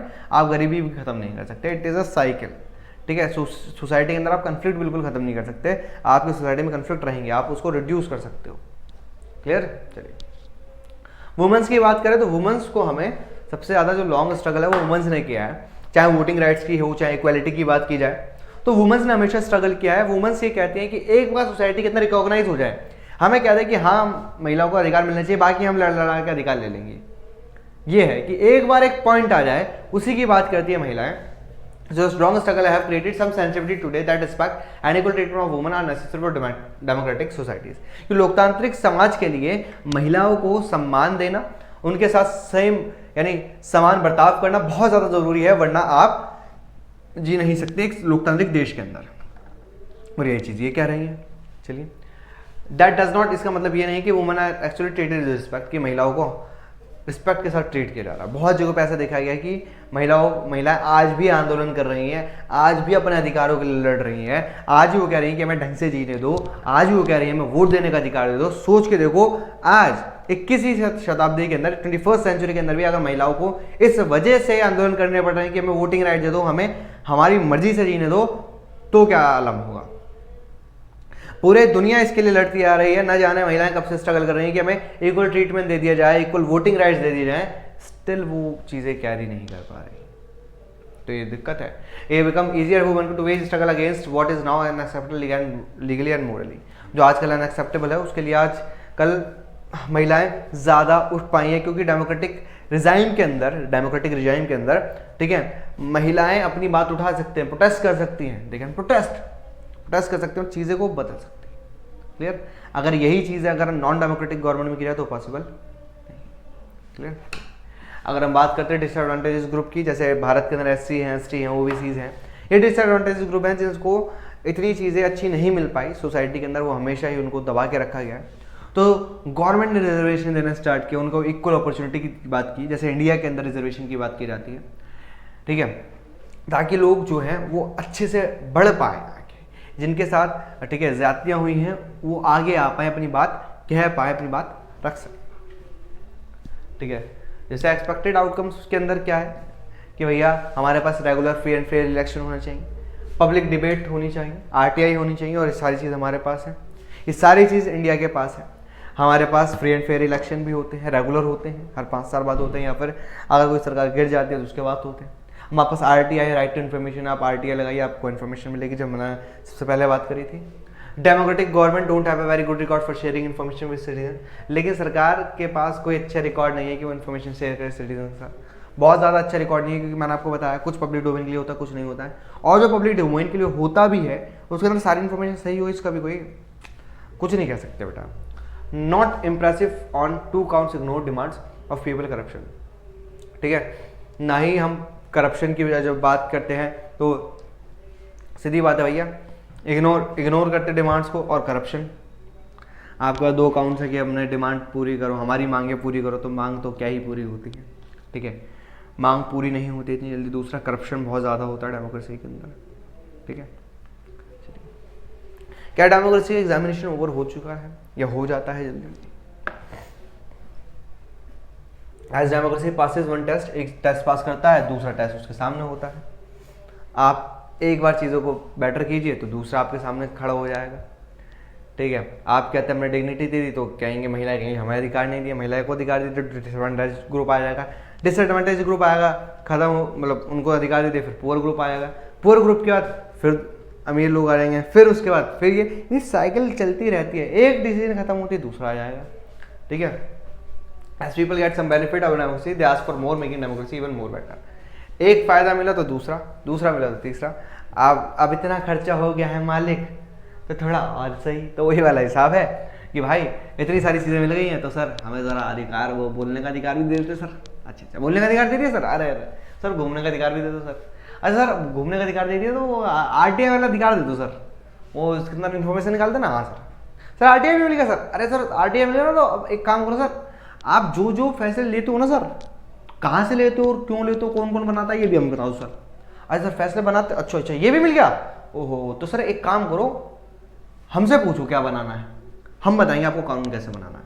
अच्छा हमसे ही पूछ लो, तो एक काम करो सर, संविधान ही हम दोबारा लिख देते हैं। बदलता रहता है भाई, बदलता रहता है, ठीक है। इस वजह से people are come with more expectation complaints in democracy, इसलिए बहुत सारी कंप्लेंट्स भी लेकर आते हैं, ठीक है। एक्सपेक्टेशंस भी होती हैं, उम्मीदें भी होती हैं, चीज़ें भी होती हैं। एक पब्लिक एक्सप्रेशन और डिससैटिस्फैक्शन का भी democracy show that success of democratic project it transform people from the status of subjects into that of a citizen. अभी तक जो लोग थे उनको सिर्फ एक सब्जेक्ट के तौर पर देखा जाता है, लोग हैं, ये लोग हैं, इनके ऊपर राज करना है, ये व्यक्ति हैं, इनके ऊपर राज करना है। लेकिन अब सिटीजन को तो ये हमारे नागरिक हैं, इनकी वजह से हमें, हमारी वजह से, मतलब इनकी वजह से ही हमें जो भी कार्य है इनके लिए होना चाहिए। तो इस तरीके से देखा जाता है सब्जेक्ट के तौर पर, मतलब सिटीजन के तौर पे, सब्जेक्ट के तौर पे। अरे यार क्या है, खाना खाने में क्या खाएंगे, खाना ही है, गरीब है, गरीब ही मरेंगे, इस तरीके से नहीं। अब सब्जेक्ट नहीं बचे, आप सिटीजन बन गए, एक नागरिक बन गए, ठीक है। इंडियन कॉन्स्टिट्यूशन ने स्ट्रेंथन कैसे किया है डेमोक्रेसी को, इंडियन कॉन्स्टिट्यूशन ने, भारतीय संविधान ने किस तरीके से चीज़ों को लेकर किया है बराबर। फंडामेंटल राइट्स दिए गए हैं, आपके पास मौलिक अधिकार है, आपके पास 6 मौलिक अधिकार है, right to freedom, right to equality, ठीक है। इस तरीके से आपके पास ये सारे अधिकार आपकी डिग्निटी बनाते हैं, आपको लॉज देते हैं, आपके पास राइट्स आते हैं ताकि आप ऐसा चौड़ में जी सके जीवन, clear. Rule of law under which the same law applies to all are equal in eyes of law, जिसकी हमने बात करी थी। कानून के समक्ष सभी समान हैं, सभी कानून के समक्ष समान है, चाहे अमीर हो चाहे गरीब हो, ठीक है। कॉन्ट्राडिक्शन है इस पॉइंट में, लेकिन हम मानते हैं। यूनिवर्सल एडेड फ्रेंचाइजी की बात है, जो भी व्यक्ति 18 वर्ष से ऊपर का होता है, अधिक का होता है, उसको वोट देने का अधिकार हो, चाहे वो किसी भी रंग का हो, जाति का हो, लिंग का हो, इससे कोई फर्क नहीं पड़ता। अगर 18 या 18 से अधिक है वो वोट दे सकता है। Next, people have the right to protest and criticise the government, लोगों के पास अधिकार है कि वो अपने अधिकार के लिए क्रिटिसाइज करें गवर्नमेंट को, प्रोटेस्ट करें, हर जगह प्रोटेस्ट करते हैं, क्रिटिसाइज करते हैं गवर्नमेंट को। Next is the provision to amend law, amend the law, amend all laws and make new ones, कि हमारे पास जो पुराने कानून हैं उनको बदला भी जा सकता है, उनको अमेंड किया जा सकता है और नए भी बना सकते हैं। जैसे हमारा संविधान जब बनकर तैयार हुआ, ठीक है, तो उस टाइम की सिचुएशन अलग थी, आज के टाइम की सिचुएशन अलग है। ऐसा नहीं है कि वो सिचुएशन आज भी लागू हो सकती हैं, वो लॉज आज भी लागू होते हैं, तो कुछ चीज़ों के अंदर मॉडिफिकेशन की ज़रूरत होती है और कुछ जगहों पर न्यू रूल्स की ज़रूरत होती है जो हमें यहाँ पर मिलते हैं, क्लियर। तो यहाँ से स्टार्ट होता है बेटा हमारा क्वेश्चन आंसर। देखो हमारा पूरा चैप्टर कंप्लीट हो चुका है, ऐसे ही हमने सारे चैप्टर कंप्लीट कर दिए हैं, ठीक है। आप जाइए आई के बटन पर क्लिक कीजिए, आपको प्लेलिस्ट मिल जाएगी, सोशल साइंस की भी, मैथ्स की भी है, साइंस की भी है, सबके वन शॉट तैयार है, इंपॉर्टेंट क्वेश्चन भी तैयार है। जैसे ये इंपॉर्टेंट क्वेश्चन है, ऐसे इसके अलग से भी इंपॉर्टेंट क्वेश्चन तैयार है आपके लिए, ठीक है। तो जाइए, जाके देखिए, सारी की सारी चीज़ आपके लिए अवेलेबल है। माइंड मैप्स भी तैयार है भाई सबके, तो जाइए जाके देखो ना भाई, अगर इसको नहीं देखा, और अगर देखना है तो इसके बाद जाके देखो। क्यों कहाँ हूँ मैं, जल्दी जाके देखो। चलिए, how is poverty a major challenge to democracy, explain. जो निर्धनता वो कैसे एक मेजर चैलेंज है डेमोक्रेसी का, चलिए बताते हैं। पॉवर्टी एक मेजर चैलेंज है डेमोक्रेसी के लिए, as a democracy could not produce expected development, क्योंकि जो लोकतंत्र है, ठीक है, लोकतंत्र है, वो एक अच्छा पॉइंट ऑफ व्यू नहीं बना सकती। वो जो डेमोक्रेसी है वो इकोनॉमिक पॉइंट ऑफ व्यू से बहुत पिछड़ी हुई है। जो इनेबिलिटी है डेमोक्रेसी की कि higher economic development is one of the major challenge, उसकी इनेबिलिटी है कि वो economic development, higher economic development establish नहीं कर पाई। हमने पढ़ा था अभी हमारे ऑल डेमोक्रेटिक रिजाइम्स के अंदर और डिक्टेटोरियल रिजाइम्स के अंदर कि डिक्टेटोरियल रिजाइम्स ज़्यादा अप था डेमोक्रेटिक रिजाइम से। अगर हम कंसिडर करते हैं 1950 से 20 के बीच में जो डिक्टेटरशिप है वो higher rate of economic growth के अंदर रही है। डेमोक्रेसी के अंदर एक हाई डिग्री ऑफ इनइक्वालिटीज देखने को मिलती है। जो अल्ट्रा रिच पीपल है, एक number of ultra rich people है वो बहुत अमीर है, और जो गरीब हो बिल्कुल ही गरीब, उनके पास खाने के लिए खाना नहीं। तो डेमोक्रेसी के अंदर करप्शन जब तक रहेगा तो अमीर और अमीर होगा, गरीब और गरीब होगा। इस वजह से भी हम क्या करते हैं, हम देखते हैं कि भाई क्या सही और क्या गलत है, ठीक है। Those at the bottom of society have very little to depend upon, जो बॉटम ऑफ द सोसाइटी उनके पास बहुत कम चीज़ है जिसके ऊपर वो डिपेंड है। इसलिए वजह से democratically elected government do not appear to address the question of poverty.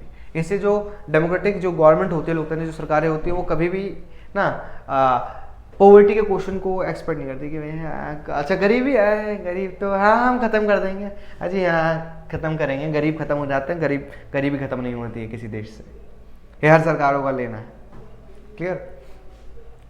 Some people think that democracy produce a less effective government. बात तो सही है कि लेस इफेक्टिव गवर्नमेंट होती है, बहुत बार नहीं भी होती। अलग अलग जगहों पे अलग अलग पॉइंट्स हैं सबके, कैसे सोचते हैं, कैसे समझते हैं। अगर हम इकोनॉमिक फ्रंट पे जाते हैं तो इतना अच्छा नहीं है, ठीक है। अगर हम सोशल फ्रंट पे जाते हैं तो थोड़ा बहुत अच्छा भी है, ठीक है। पॉलिटिकल फ्रंट पे भी अच्छा है, ठीक है, लेकिन उतना अच्छा नहीं जितना होना चाहिए। Some people produce a less effective government because the democracy है often frustrate the needs of the people and often ignore the demands of the majority of the population.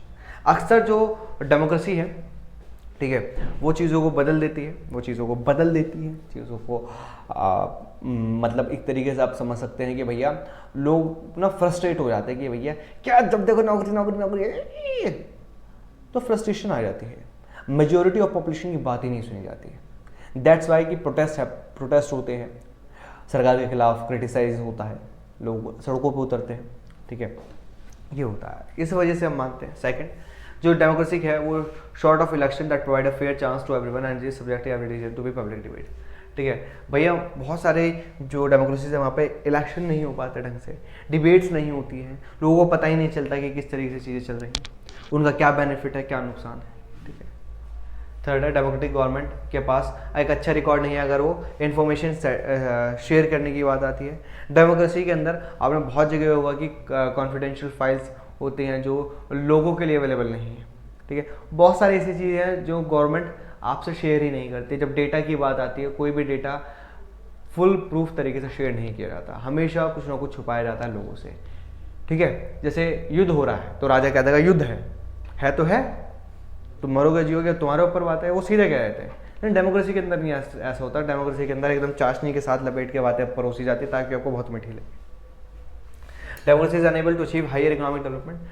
Democracy के अंदर इकोनॉमिक डेवलपमेट हायर लेवल पे नहीं पहुंचता है, डिक्टेटरिज्म के अंदर पहुंचता है, क्योंकि इसके बहुत सारे रीजन थे। डेमोक्रेटिकली जो इलेक्टेड गवर्नमेंट है ये appear to address the question of poverty. भैया पॉवर्टी के सवाल पे तो हर एक डेमोक्रेसी पीछे हट जाती है। क्यों? क्योंकि इसके पास कोई बेनिफिट ही नहीं है, कोई चीज़ नहीं है जिसकी वजह से काम करें मेरे बच्चे। क्लियर? चलिए नेक्स्ट है democracy is accommodate very social division support the statement. Democracy जो है वो बहुत सारे सोशल डिविजन्स को एक साथ लेकर आती है, बात तो बिल्कुल सही है, ठीक है। जैसे जो बहुत सारे डिसएडवांटेज मार्जिनल सोशल ग्रुप्स है, जैसे इंडिया के अंदर बात करें SC ST OBC हैं, उनको सरकार एक साथ लेकर आती है, by which the government know about the injustice face by this groups and can initiate some necessary step to rectify it. सरकार को पता है कि इनके साथ अनजस्टिफिकेशन हुआ है, ठीक है, और जिस वजह से इनको हमें दूर करना है, इन सारी कमियों को दूर करना और इन सबको आगे लेकर आना, इन सबको प्रमोट करना, ठीक है। जिसके लिए रिजर्वेशन दिए गए हैं इंडिया के अंदर, बहुत जगह पे स्कॉलरशिप दी जाती है इंडिया के अंदर, ये ठीक है। Expressing various kinds of social division in politics can reduce the intensity of the differences, this lead to strengthen the democracy, ठीक है। आप सोशल डिवीजन अगर पॉलिटिक्स के अंदर बात करते हैं तो इंटेंसिटी की कम हो जाती है, मतलब अलग अलग लोग हैं जिनके अपने अपने सोशल ग्रुप्स, अपने अपने पॉलिटिकल ग्रुप है जो उनकी बात रख रहे हैं, जिसकी वजह से डेमोक्रेसी स्ट्रेंथ होती है कि भैया हमारा ग्रुप है, हमारे ग्रुप के नेता है, नेताजी को हमने चुना है, हमारे लीडर को चुना है, लीडर हमारी बात करेगा, तो और ज़्यादा स्ट्रेंथ मिलती है, क्योंकि उनकी बात करने के लिए कोई एक व्यक्ति है जो उनकी बात रख रहा है, जो पॉलिटिकली स्ट्रांग है, ठीक है। मान लीजिए जो पीपल होते हैं अपनी डिमांड एक पीसफुल और कॉन्स्टिट्यूशनल वे के अंदर कर सकते हैं, प्रोटेस्ट करते हैं, क्रिटिसाइजेशन ऑफ गवर्नमेंट करते हैं, इस वजह से उनके पास एक फेयर पोजीशन आ सकती है इलेक्शन लड़ने की। भैया इलेक्शन लड़िए, आप आइए आगे, आप अपनी बात रखिए। जैसे हमारे पास एक पार्टी है BSP, बहुजन समाजवादी पार्टी, ठीक है, उन्होंने हमेशा दलितों की बात करी कि दलितों के साथ क्या भेदभाव हुए, और वो आगे आए, उन्होंने बातें करी, तो सारी पार्टियों को, पॉलिटिकल पार्टीज को भी ध्यान देना पड़ा कि हाँ जी इनको भी हमें आगे लेकर आना पड़ेगा। 10 जो डेमोक्रेसी एक बेस्ट वे बन गया है fight for recognition and accommodate diversity का, कि भाई हम अकोमोडेशन की बात करें, डाइवर्सिटी की हम बात करें कि उनको एक साथ लेकर। देखो डाइवर्सिटी जितनी होती है सोसाइटी के अंदर उतना ही मुश्किल हो जाता है किसी के लिए भी, या वो डेमोक्रेटिक रिजाइम के लिए बेसिकली, कि सबकी बात सुनी जाए, क्योंकि डाइवर्सिफिकेशन ऑफ सोसाइटी आपके लिए बहुत मतलब सरदर्दी वाला काम है कि भाई इतनी सारी डाइवर्सिफिकेशन है, अब इन सबको साथ लेके चलना है क्योंकि सबकी डिमांड्स अलग है, ठीक है। तो ये बहुत बड़ी प्रॉब्लम है, इस चैलेंज को फुलफिल करना हर एक डेमोक्रेसी की बस की बात नहीं होती मेरे बच्चे। क्लियर? चलिए नेक्स्ट है एक्सप्लेन, कोई भी 4 वेज बता दो जिसकी वजह से जो डेमोक्रेसी है have been able to reduce inequality and poverty, कि इनइक्वालिटी और पॉवर्टी को खत्म किया जा सके। चलिए देखते हैं 4 वेज कौन कौन से हैं। Women have been given equal rights, womens को इक्वल राइट दिए जाने चाहिए जैसे मेंस को मिले, और बहुत सारी डेमोक्रेटीज के अंदर जैसे इंडिया के अंदर दिए जाते हैं। भारत के अंदर महिलाओं को भी उतने ही अधिकार है जितने पुरुषों को अधिकार दिए गए, दोनों को बराबर समझा गया। कुछ स्पेशल एफर्ट्स किए जाते हैं जो वीकर सेक्शन होते हैं सोसाइटी के, जैसे शेड्यूल कास्ट, शेड्यूल ट्राइब्स, ठीक है, ताकि वो डिग्निटी और ऑनर के बीच जी सकें। आप जानते हैं शेड्यूल कास्ट या SC है, जो ST OBC लोग होते हैं, इनको रिजर्वेशन दिया जाता है, स्कॉलरशिप दी जाती है, ताकि ये लोग आगे बढ़ सकें, चीज़ों को और ज़्यादा अपने आप को स्ट्रेंथ मजबूत कर सकें, सोसाइटी के अंदर एक अच्छा जीवन व्यतीत कर सकें। नेक्स्ट है democracy everywhere try to provide a fair share to every citizen in the natural resource of the country. ठीक है, हर एक सिटीजन्स को, ठीक है, एक अधिकार है कि भैया जो फेयर रिसोर्स है, नेचुरल रिसोर्स है, उसके ऊपर सभी का सेम अधिकार है। ऐसा नहीं है कि किसी एक पर्टिकुलर व्यक्ति का अधिकार है, कम्युनिटी का अधिकार है, सबका अधिकार है उसके ऊपर। आप सभी जो पब्लिक प्रॉपर्टी है, पब्लिक पॉलिसीज़ है, उसको इनिशिएट कर सकते हैं, उसके अंदर अपना नामांकन करा सकते हैं, उसका फुलफिलमेंट कर सकते हैं, उसको फ़ायदा उठा सकते हैं। Clear? In almost all democratic country, हर एक डेमोक्रेटिक कंट्रीज के अंदर दुनिया में, poor people are given many concession but richer classes are made to pay more income tax. जो पुअर पीपल हैं उनको कंसेशन देने चाहिए, लेकिन जो अमीर लोग हैं उनको पर इनकम टैक्स लगाना चाहिए, ताकि जो अमीर की जो इनकम है, ठीक है, वो मतलब अमीरों पर इनकम टैक्स लगाए और वो समाज की भलाई के लिए लगाया जाए। ऐसा भी नहीं हो सकता कि अमीरों पर बिल्कुल ही हम ये कह दें कि वही सारा इनकम टैक्स तुम ही दोगे, ठीक है, ऐसा भी नहीं होना चाहिए। लेकिन हाँ, सबके लिए बराबर चीज़ें चलनी चाहिए। तो क्लास यहाँ पर एंड होता है ये वाला चैप्टर। आई होप आपको मजा आया होगा। और अगर अभी तक आपने सारे वन शॉट नहीं देखे हैं तो मेरे भाई, सारे वन शॉट की प्लेलिस्ट तैयार है, आई के बटन पे क्लिक करो, आपको सारे वन शॉट मिल जाएंगे, चाहे SST हो, चाहे मैथ्स हो, चाहे साइंस हो। और अगर अभी तक आपने पॉलिटिकल नहीं करी तो कब करोगे मेरे बच्चे? जल्दी जाइए, देखिए इसके वन शॉट, सारे के सारे वन शॉट्स और इंपॉर्टेंट क्वेश्चन और माइंड मैप्स। तो चलिए क्लास, मिलते हैं आपसे नेक्स्ट क्लास के अंदर, तब तक लोग का tata bye bye, take care, love you.